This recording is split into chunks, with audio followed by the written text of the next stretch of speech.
kahit anong base pwede, tinapay, fused biscuit, and any base na pwede nyo gawin. Itong mixture guys ay isang sachet ng gulaman, flavor with pink, 1.5 cup of water,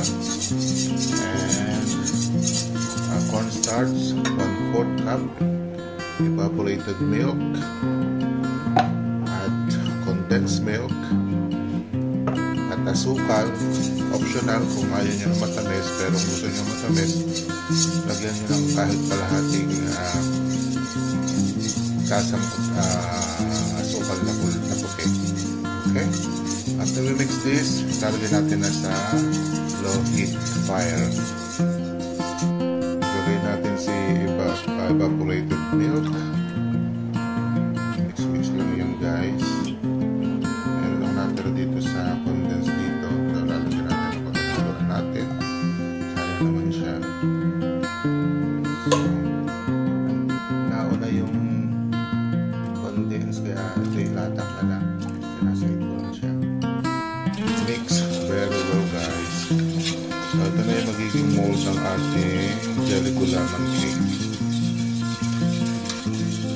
So, as I said, kung gusto nyo na matamis pa, lagyan nyo ng asukal, optional. Pero kung ayaw nyo ng matamis at kamag-anak nyo si Jabet, alam nyo na yun, so huwag na kayo maglagay ng asukal. As I said guys, haluin nyo na maigi pag na-mix nyo na si 1.5 cup of water, 1/4 cup of cornstarch, at saka 1 sachet ng any Mr. Gulaman sachet at flavored, 1 can of condensed milk, at 1 can of evaporated milk. Optional po guys ang sugar, kayo yung magpumatamis, lagyan niyo po ng sugar, is up to you. Kung kamag-anak nyo si Tita Jabex, huwag na kayo maglagay. So yan, sasalang na po natin sa apoy. Ito guys, sinisimulan ko na sa slow heat fire para siya ay uminit. Ito guys, yung sinasabi ko sa inyong pwedeng, optional din to, strawberry na pwede nyo ilagay sa halo. Ito naman, pan-design mamaya sa toppings para maging kaakit-akit na kasing tulad nyo, para maging marikit na katulad nyo. So, be back to our halo. Konting init lang to guys, and we will see. Nang nilagay na natin si strawberries, hayaan nyo muna natin mga 5 minutes para naman hindi siya mag-hilaw. Medyo luto-lutoin din natin ng konti.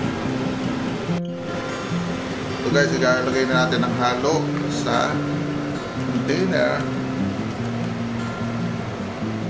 Yan. Yan guys. Medyo burn na siya. At palalamigin natin siya hanggang siya ay mag-mold. Kaya siya ng itsura. Pagkatapos ko maisalin sa galing sa kalan. So, hintayin natin siya mag-firm at mabuo. At ilalagay natin sa freezer pag lumamig. Guys, yan. Ang ating jelly ay buo na after 2 hours to 3 hours. So, ilalagay natin ngayon ng design na pang-toppings na strawberries para maging maganda at kaakit-akit na kainin ang presentation natin. So, and guys, any toppings na gusto nyo ilagay, pwede rin naman. Pwedeng maglagay kayo ng icing, pwedeng coconut, baka puno. na magiging magandang tingnan para maging itsura siyang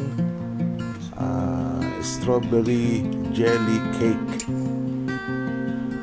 So let's eat guys.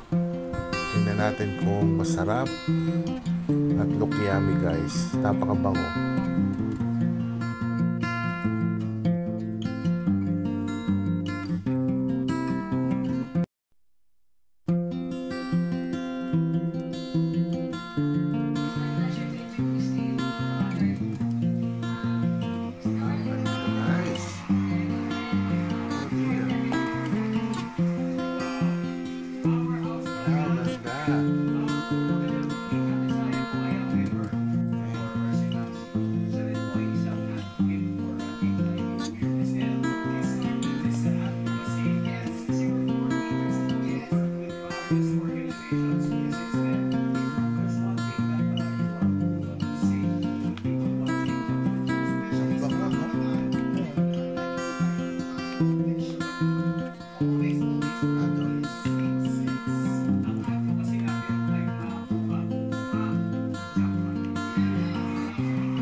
Natin. Sarap.